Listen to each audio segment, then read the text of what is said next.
Okay. All right, welcome to Witchpolice Radio. This is a bit of a different episode. Usually on this podcast, I'm talking to, in general, I'm talking to Manitoba artists, but usually who are still in Manitoba. And I guess there's someone on the show today who is from here and has a lot of roots here, but you've kind of gone on to bigger and better things, but you're coming back for a show. So I think that, I have a lot of questions about, what you've been up to lately and how this show is going to work out in this pandemic. But I think the best way to start things off is if you want to introduce yourself, and then we can go from there. Hi, everyone. I'm Chantal Kreviazuk. And so, like I said, you're from here, and I mean, you're very well known as a Winnipeg musician, but your career has taken you all over the place. And you have a show coming up at the Park Theatre in this very, very strange time to be playing shows. Yeah, I do. It's interesting, how it all happened, and I think my perspective is interesting, but I think everyone's perspective is interesting. Something I've noticed about this virus is that it's very much a unique experience for each person, never mind locale. And then you bring, politics and echo chambers, and there's just so much chaos and confusion surrounding it. And I'm a really science-oriented person. And so I really like to watch the science from absolutely everywhere. And my sort of, I would say my approach to this, or my perspective on it, is to take it incredibly seriously. Mm-hmm. And to the point of, not being alarmist, but to being realistic about it. And yet also, I mean, it kind of sounds like just kind of who I am. Like, I'm a realist, but with a hint of altruist and hope in there. You know what I mean? So, and I do believe in solutions. And like I said, I'm very science oriented. So I'll just give you, one driving sort of force I have lately in one scientific fact that's come up recently. Okay.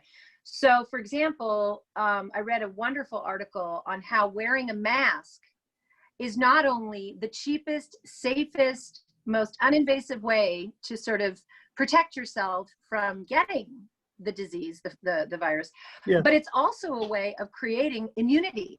Because if you can imagine, we're talking about tiny little, doses and little bacteria, right?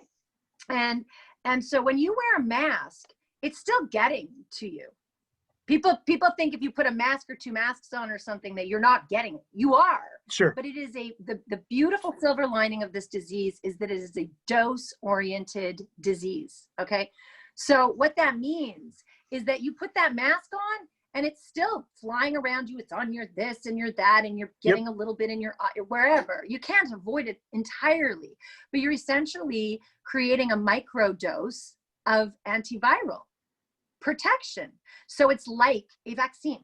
So the hope for me is that, like, I don't get sick often. I don't eat any dairy, or rarely eat dairy, or I try to stay away from dairy. Yeah. And when I do get a small whatever, like when I do get a flu or cold, it tends to be incredibly light because I don't have the dairy, but I travel so much and I get exposed to everything, right? Yeah.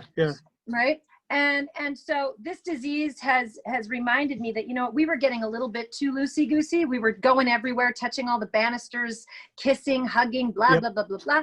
And, we weren't ever wearing a mask. You go over to anywhere in Southeast Asia, they're wearing a mask. They're wearing a mask everywhere. Just as their everyday thing, yeah. It's their everyday thing. My family and I, we just went to Japan for Christmas last year. It was phenomenal. And we didn't wear masks. And our hosts, a local family, did wear masks. Right. And we never talked about it. It's like, that was our choice. We had our whole other perspective at the time. We don't wear masks.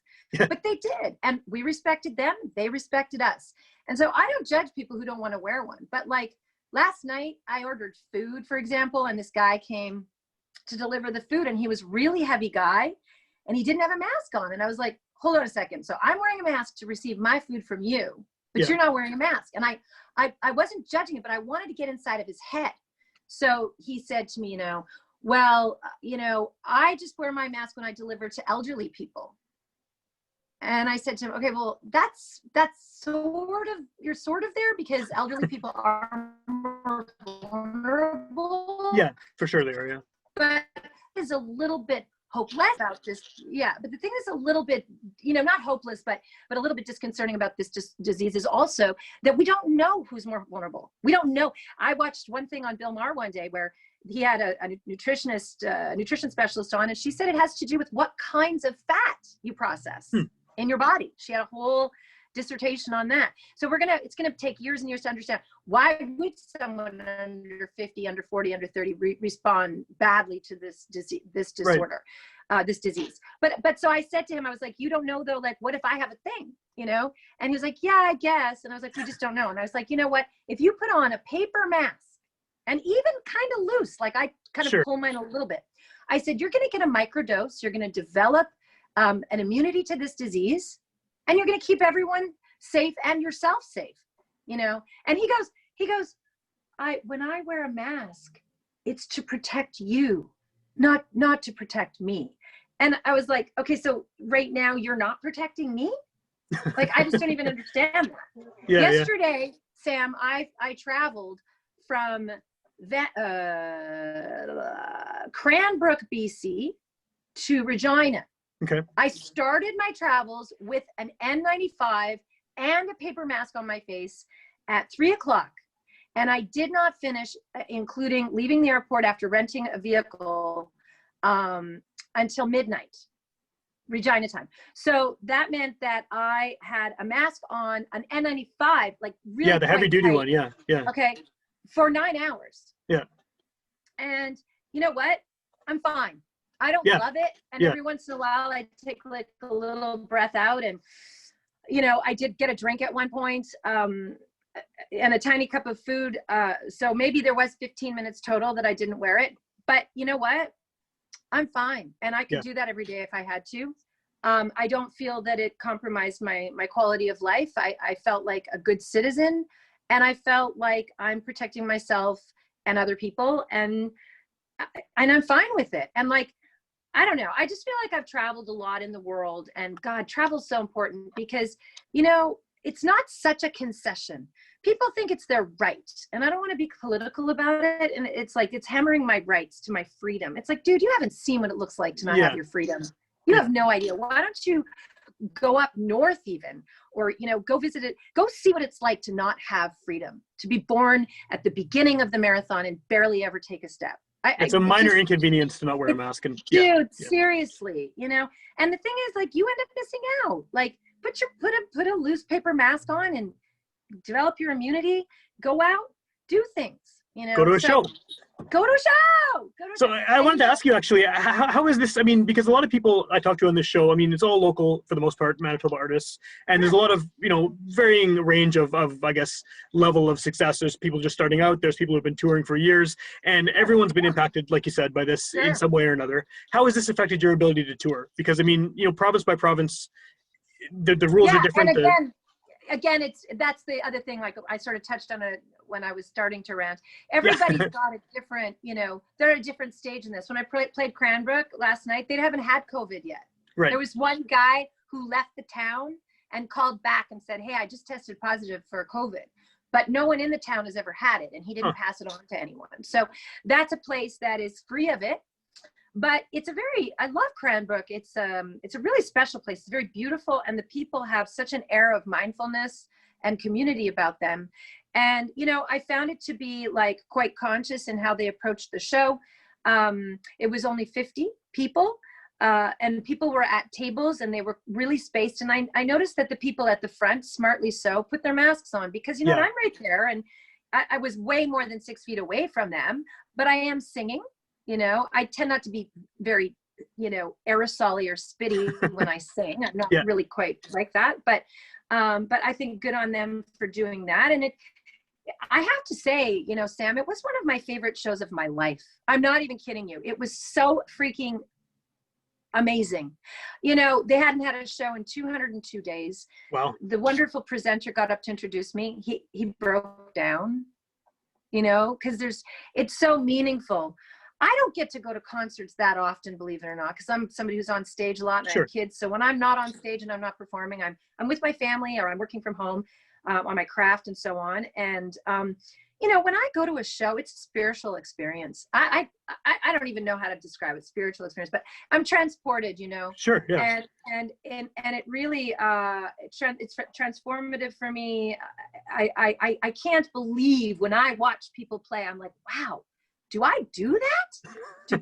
Do I make people feel how I feel right now? Because this is freaking amazing, you know. So, you know, I want to encourage people. I've had some friends say to me, oh, you know, Chantal, we're not going to come to the show. And I'm like, that's okay. But the reason they don't want to come is because they think that it's risky. But their kids are in school and they want to meet me at a restaurant later. Yeah.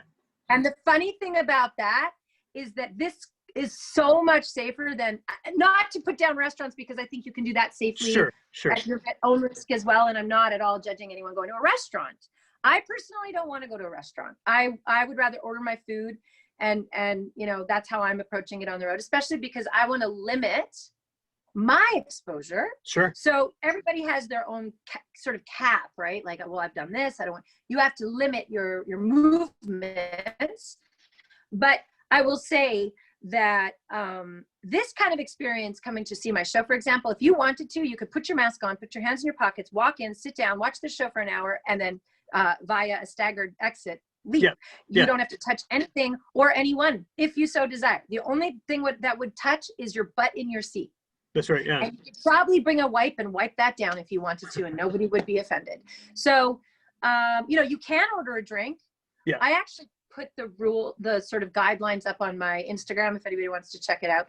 But all the tables are far from each other too. Yeah. Or in other locations in the country, if I'm in a theater, for example, the seating is like far apart from each other.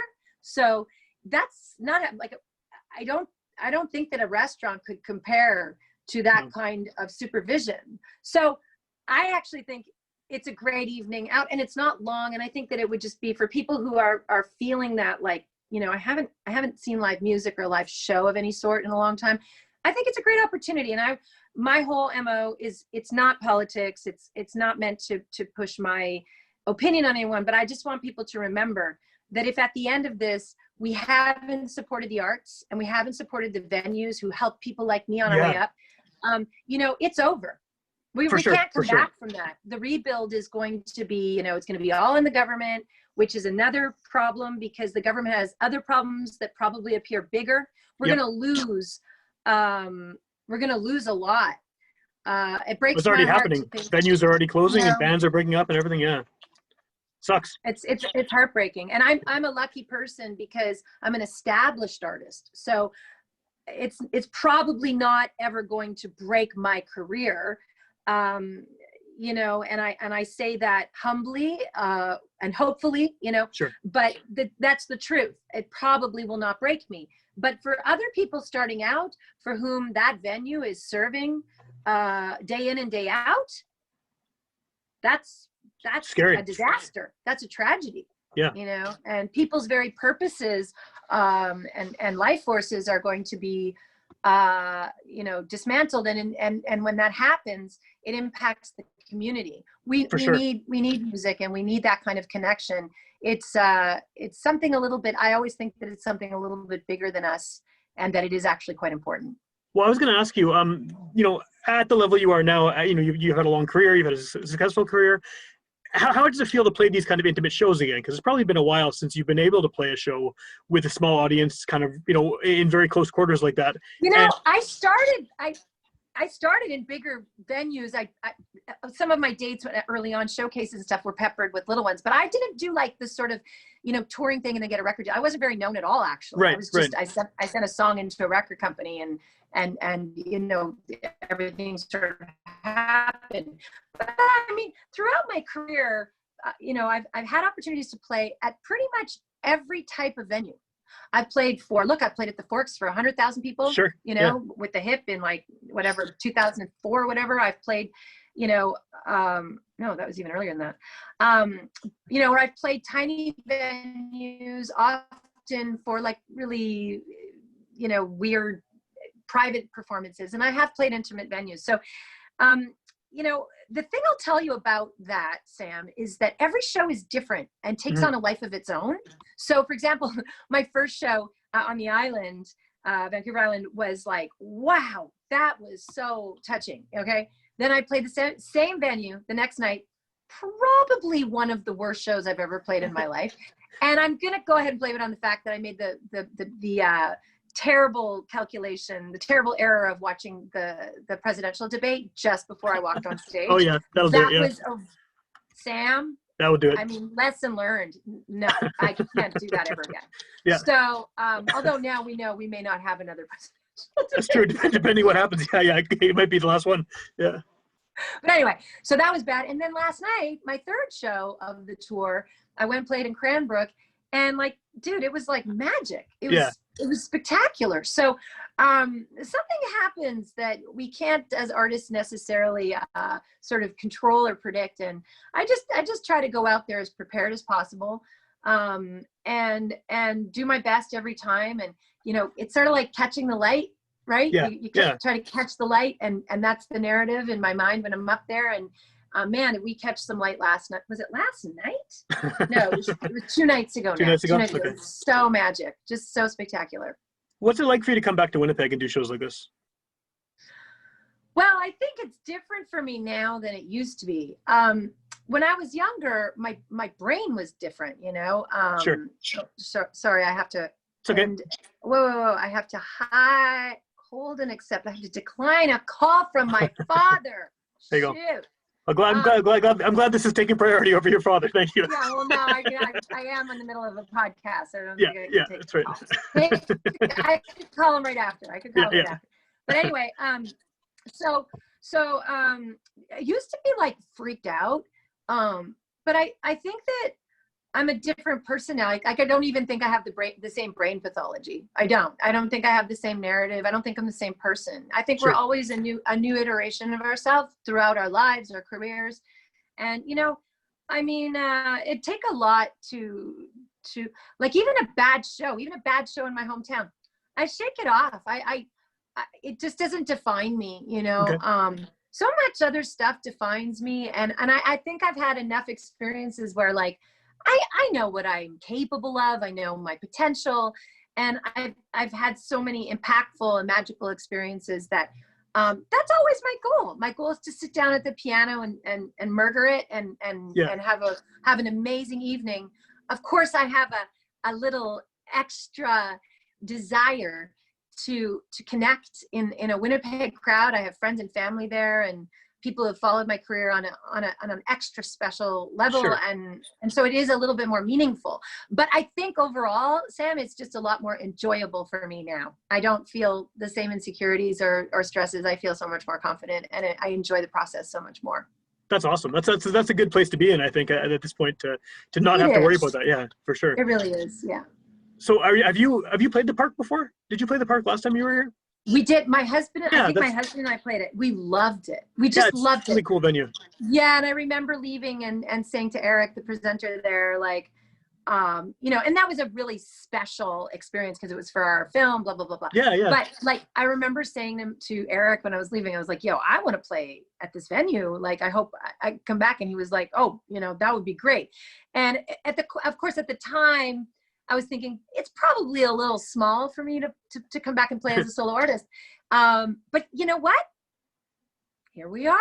Yeah. And it's awesome. It's exactly what we need to do right now. So I'm really excited. And of course, I can't wait to come back and play venues like the Burton again. Sure. And who knows what else, but because I love so many venues in Winnipeg. Like, let's be real. It's got a lot for the size of the city and so on. It's an impressive, buffet of opportunities. It really is. And so, heck, if I can, I'll come back and hit them all during all this. I would love to.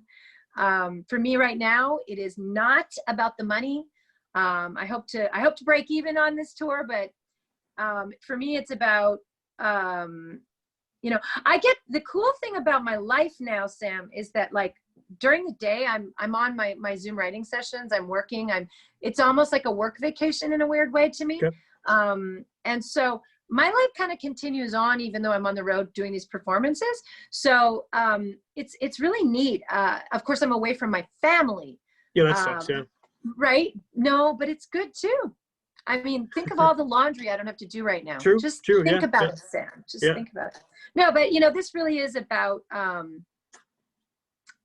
I sort of feel like on a selfish level, it's kind of about my sanity on several levels. And then on a meaning level, it is about community. It is about keeping music, live music and venues going, and Sure. showing people it can be done, you know? I mean, the whole tour except Winnipeg is sold out, and I haven't even showed the other dates that are on the other half of the tour. Everything is selling out, so we can do that's this. awesome. Yeah. Well, with such a small, I mean, because of the restrictions on audience size, you're obviously playing to a small crowd here in Winnipeg on Tuesday. But if someone wants to hear what you're up to, kind of hopefully after this all ends, what's the best way to find your latest music and things like that?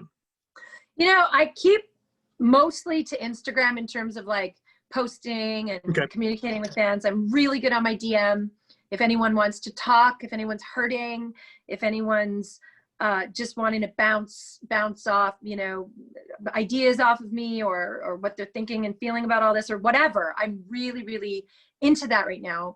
That community that we've created has really sustained me as an individual a lot, outside of course, my amazing family and so on during COVID. Every day at 4 o'clock for the first few months, rain or shine, I did a live on Instagram.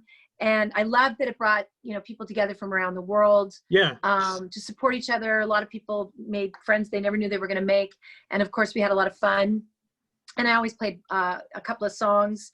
You know, I also have chantalkreviazuk.com on which, you know, tour dates are, you know, there's always something we're putting up there too. So, yeah, I mean, I'm not a big Facebook, I'm not a fan of Facebook, but I do know and respect that a lot of people are there. I just am super discouraged by the echo chamber there. And so, or echo chambers there. Yeah, so I try to stay off of, I try to really stay off of it. And I try to just, you know, post something that's like either not neutral, but, you know, maybe something that has more to do with like, hey, I'm doing this or I'm doing that. So.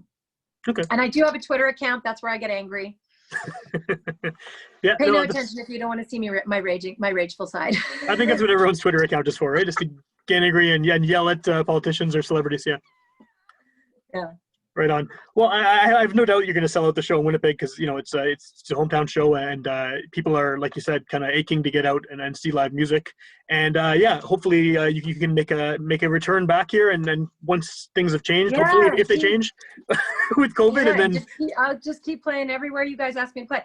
But, you know, I want to just like in sort of on the way out here, I know we're hanging up, and I just want to thank you, Sam, for doing this interview. And no problem. I want to encourage everybody that I love you, and I love me. I don't want, you know, I'm a mom of 3. I don't want to get sick. I don't want you to get sick. I'm taking precautions in my day-to-day movements, you know, out of respect, not only for myself, but for you. And listen, everybody, all these presenters, you know, they're following very, very strict guidelines. We have your health and your safety as our first priority right now. Awesome. Okay, cool. I think that's a great way to end it with that. And like good luck with the show. I'm not going because I'm with my kids. You know, my wife works that night. Hey, so, Sam. Yeah, I got to do it, right? It's okay. We'll get you. Yeah. Well, one of these days, when you come back and when things are a little bit less crazy, for sure. Did you just say one of these days? Well, yeah, one of these days, yeah. Yeah. Sam, one of these days I'm going to cut you into little pieces. All right. Sorry, again, I had to make that Pink Floyd reference. It's all good. It's all good. Because otherwise, I'm not from Charleswood. Okay. Of course. So I'm in St. James, so I get it. Yeah. Yeah. Right on. Thanks again. I appreciate it. This will come out in podcast form on Sunday night, so it'll be a few days before your show. Awesome. Thanks, Sam. Great. Thank you. Have a great day, buddy. Yeah, nice to meet you. Bye.